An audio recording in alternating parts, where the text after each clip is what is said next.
internacionales.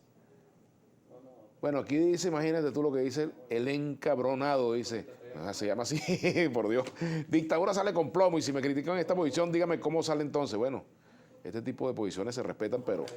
Sí, habría que preguntar, claro, se respeta esa posición, cuando uno oye esas posiciones, a veces uno tiene que preguntar dónde se encuentra esa persona, ¿no? Ajá. ¿Dónde se encuentra? A veces están en el exterior. Pero Sí. por otro lado, hay que utilizar todos los mecanismos cívicos que tenemos para construir la democracia. Entonces, no puedes dejar de ejercer esos derechos y esos mecanismos esperando que llegue una solución mágica, y no quiero ahora entrar en los detalles de valorar esta que aquí se propone, ¿no? Pero lo cierto es que hay que luchar pues, en los escenarios cívicos para rescatar la democracia. No podemos quedar aquí a la espera de una solución mágica que no va a llegar, sino que es una solución que tenemos que construir con el apoyo de la comunidad internacional, evidentemente, porque es clave y ha sido fundamental el apoyo de la comunidad internacional, pero con una posición de liderazgo académico, político y social que está dispuesto a ejercer sus derechos para rescatar el ambiente democrático, las instituciones democráticas. Aquí dice, Crana dice, buenas tardes, el referéndum revocatorio no es también un referéndum... El ambiente democrático, las instituciones democráticas. Aquí dice, Crana dice, buenas tardes, el referéndum revocatorio no es también un referéndum aprobatorio si la mayoría vota a favor... El ambiente democrático, las instituciones democráticas. Aquí dice, Crana dice, buenas tardes, el referéndum revocatorio no es también un referéndum... Sea igual o superior al número de votos con los cuales se eligió el funcionario queda revocado. Aquí dice Nelly Gómez, qué extraño que hoy se fue la señal de Globovisión a través de Supercable en el momento exacto cuando el entrevistado de Vladimir Villegas, Jesús María Casal, se iba a referir a la amenaza de Diosdado Cabello a quienes firmen para solicitar referéndum revocatorio. Extraño. Bueno, repite sobre ese tema.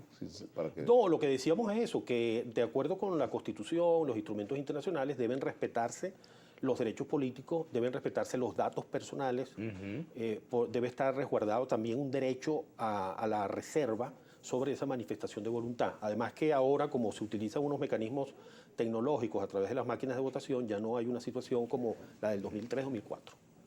Aquí dice Walter Lamadrid, la vía en este momento es un amparo con solicitud de medida cautelar pidiendo la suspensión del proceso por violación del artículo 62.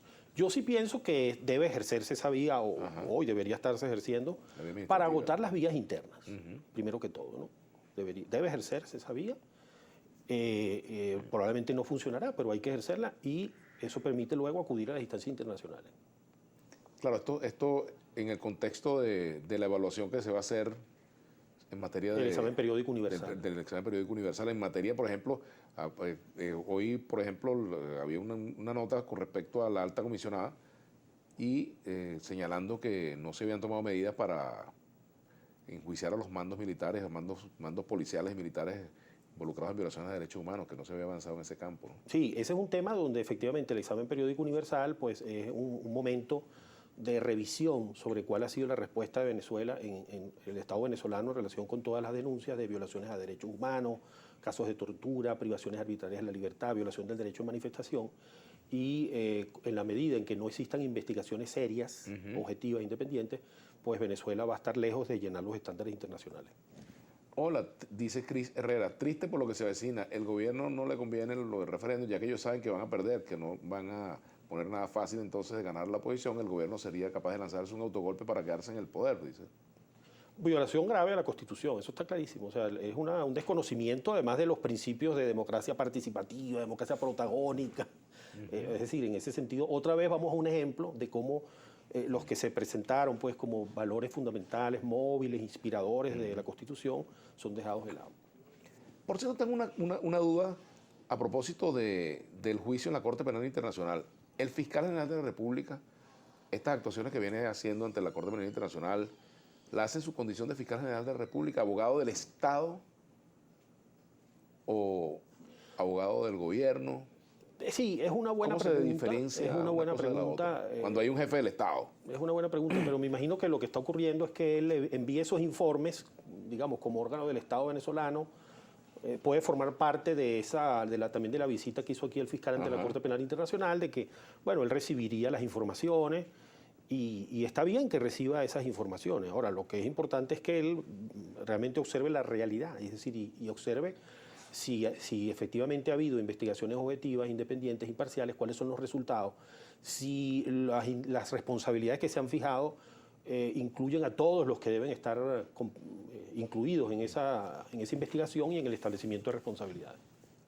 Un tema distinto a lo que venimos hablando con respecto a la legislación en materia, por ejemplo, de derechos de la mujer. Hay quienes consideran que ha habido excesos en cuanto a la aprobación de medidas relativas al tema de abusos contra la mujer, de discriminación, etcétera, lenguaje de género, toda esta polémica que hay. ¿Ustedes en la facultad han analizado esta materia? Mira, sí he tenido la oportunidad de participar en algunos foros donde los profesores, digamos, expertos en el área, se han pronunciado y recientemente tuvimos una reunión en la clínica jurídica. Sabes que tenemos en la Facultad de Derecho una clínica jurídica que trabaja en sectores populares, donde pues se hace unas interacciones muy provechosas con las comunidades. Y se ha observado, como ya lo han dicho muchos informes internacionales, que en tiempo de pandemia se han incrementado los casos de violencia intrafamiliar claro, en general, contra la mujer, pero también nos decía estos días un activista social, también contra los hombres, son los que estos son menos dados a denunciar. Entonces, es un tema ahora agudo, siempre ha habido esta discusión hasta dónde deben llevar estas medidas, pero como marco general se justifica, o sea, hay tratados internacionales en esa línea, es decir, que debe haber unos mecanismos especiales para proteger a la mujer frente a los contextos de violencia, por una mayor vulnerabilidad, una serie de factores históricos que están allí también culturales, que colocan a la mujer en una situación de vulnerabilidad y por eso se justifica una respuesta mayor del Estado para su protección. Pero es un tema en general que abarca todas las situaciones de violencia intrafamiliar que ahora se están potenciando también contra los niños. Ahí hay quienes señalan que se vulnera el principio de presunción de inocencia, por ejemplo, y del derecho a la defensa. Bueno, eso debe respetarse. O sea, si hay algún problema en la praxis de los órganos judiciales, en la legislación, debe ajustarse para que no se vulnere la presunción de inocencia. Pero lo que sí normalmente se justifica son medidas rápidas de protección. Otra cosa es que luego debe haber un procedimiento con todas las garantías, ¿no? Pero unas medidas rápidas de protección para preservar la integridad de la mujer. Ya terminandito. El síndrome Afiuni en la justicia venezolana, ¿cómo se logrará desafiunizar la justicia? Bueno, en el caso Afiuni efectivamente y otros, el gran problema es ese, que se ha creado un marco intimidatorio contra los jueces. Toda esta situación de provisionalidad de los jueces los coloca a los jueces en una gran vulnerabilidad y puede haber jueces honestos que quieren hacer su trabajo, pero todo el marco institucional impide que ellos puedan ejercer su trabajo con autonomía. Por eso es que es tan importante construir instituciones, construir ese marco donde pueda haber el juez autónomo, que es clave, es esencial para todos los temas que hemos tocado, de libertad económica, inversiones, Estado de Derecho, estabilidad política, alternancia, pluralismo, oportunidades para todas las corrientes políticas. Si no hay una institucionalidad realmente de Estado de Derecho, es muy difícil que podamos avanzar en esa dirección. Gracias por acompañarnos. No, a la orden, Vladimir. Un placer. Gracias. De verdad. Gracias, queridos amigos, por habernos acompañado. Nos vemos mañana acá en Vladimir La Una y sigan ahora con Julio César Pineda